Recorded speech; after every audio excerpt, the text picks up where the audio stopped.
And this is Ken Kraetzer for CBSI Talking Business and the Marketing Club of New York. And today we're going to talk with Don Shin, the CEO of Crosscomm down in North Carolina. We did an excellent webinar last week with Don, and we're going to kind of sum up that webinar. Really enjoyed our talk last week, Don, and I know the members of the Marketing Club really appreciated your thoughts about AI. That's great. Great. Really glad to hear it. Well, Don, just to sum up a couple of things, one of the key things that everybody's been talking really launched this really high-level discussion on an international basis of AI, and was the launch last November of ChatGPT by OpenAI and its alignment with Microsoft. Why was this such a big event in the AI space? Sure. So to go into why this technology is having such a huge impact on the minds of social media, business, industry, and society at large, is that this is a use of machine learning that basically leverages training data to be able to generate and create new content based upon some kind of input or prompt. And so this kind of technology is ideal for powering not just chatbots, but really any kind of computer interaction that you want to have to sound more human and to have more of a human touch. It's amazing how much a machine learning model like ChatGPT can mimic human interaction once it has been trained on a large data set like Wikipedia or the entire internet. And I think that its ability to simulate human interaction is what is really making waves today. Very good, and certainly a lot of attention. And then 60 Minutes did a segment focusing on another program called Bard that's aligned with Google. Tell us a little bit about the Bard program and what it may do to complement Google.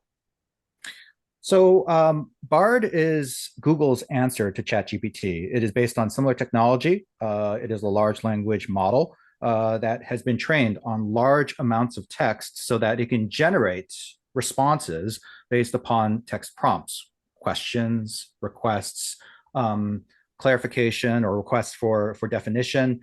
And so I think this is Google's attempt to quickly make sure that the spotlight is not taken away from them, because a lot of people are using these chatbots, these large language model chatbots, to search for information and to learn more about the world around them.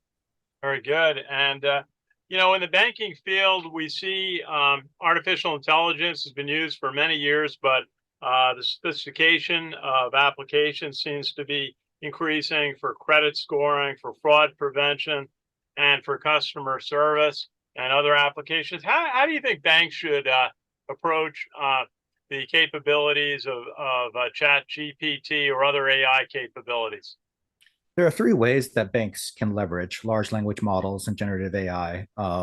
So firstly is in customer interactions, in order to be able to allow for their customers to interact with them and their services and their knowledge in a more human-like fashion. I think that ChatGPT can be a great tool to improve the customer experience around tough matters like their finances and kind of personal information that's people typically go to banks for.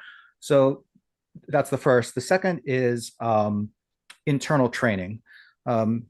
Human simulation and simulating human interaction can be used to offer infinite variations of training simulation when employees need to practice, rehearse, and train on interacting with other human beings. Think about bank tellers, customer service representatives, or financial consultants, anyone really having human interaction and needing to train and be able to think on their toes for every kind of situational variation.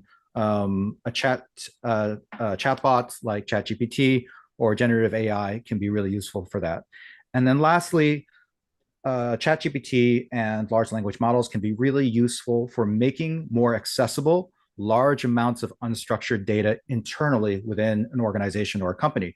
Think about a company like a bank that may have been around for the past 50, 75, maybe even 100 years, and they have archives upon archives of information that is essentially unwieldy and impractical to be useful. Well, ChatGPT and other large language models can ingest and be trained upon internal company data to be able to serve as a human-like knowledge base of sorts, to serve as an internal assistant for an employee base. Very good. And when I was at the FinTech Connect conference in Manhattan a couple of weeks ago, quite a number of national banks and regional banks were represented, all commented on ChatGPT and AI. And prevailing wisdom was you got to test it, you got to learn where it fits, but you got to be very careful about what they call hallucinations, where the output just doesn't make sense. That's right. And it's because these large language models do some things really, really well and some things very, very poorly. And it's really essential for people to understand the difference in order to properly leverage this technology. Large language models like ChatGPT and Bard are great at creating and generating content. So that would mean generating emails based upon a bullet point outline or a blog post or a marketing copy, even generating images and media for marketing purposes, and brainstorming, ideating, reflecting upon and offering alternative perspectives on a particular topic or explaining a concept.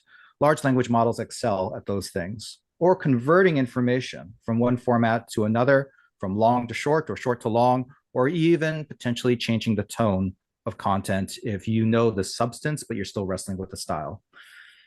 Very good. Large language models are very poor at serving as a reference engine. You do not want to use ChatGPT or Bard to search for references or citations or strictly numeric or accuracy essential information. So searching for legal cases or searching for a particular research report is not an appropriate way to use ChatGPT. Don, what do you see as the future over the next 6 to 12 months as companies start to utilize and test ChatGPT and other AI programs?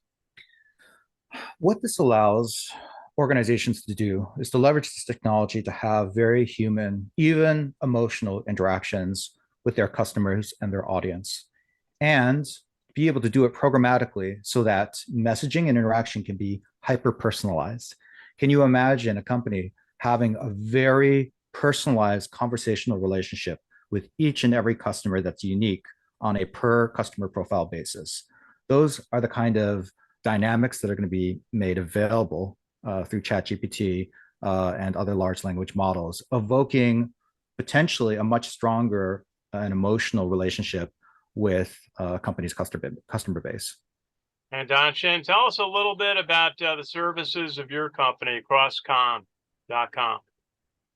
Crosscomm is a company I founded almost 25 years ago. We're an innovation-leading app development studio, building not just traditional applications and software like web portals and mobile apps, but also innovation and emerging technology-leaning applications using virtual reality, augmented reality, smart devices, and Internet of Things connectivity, as well as machine learning and generative AI.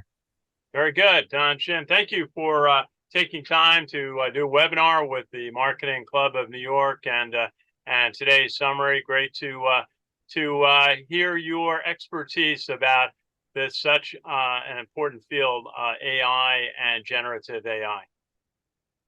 Thanks for having me. Our pleasure. John, thank you. This is Ken Kraetzer for CBSI. We're in Harrison, New York. We provide benefits in the credit card business and also for the Marketing Club of New York. Thanks for watching.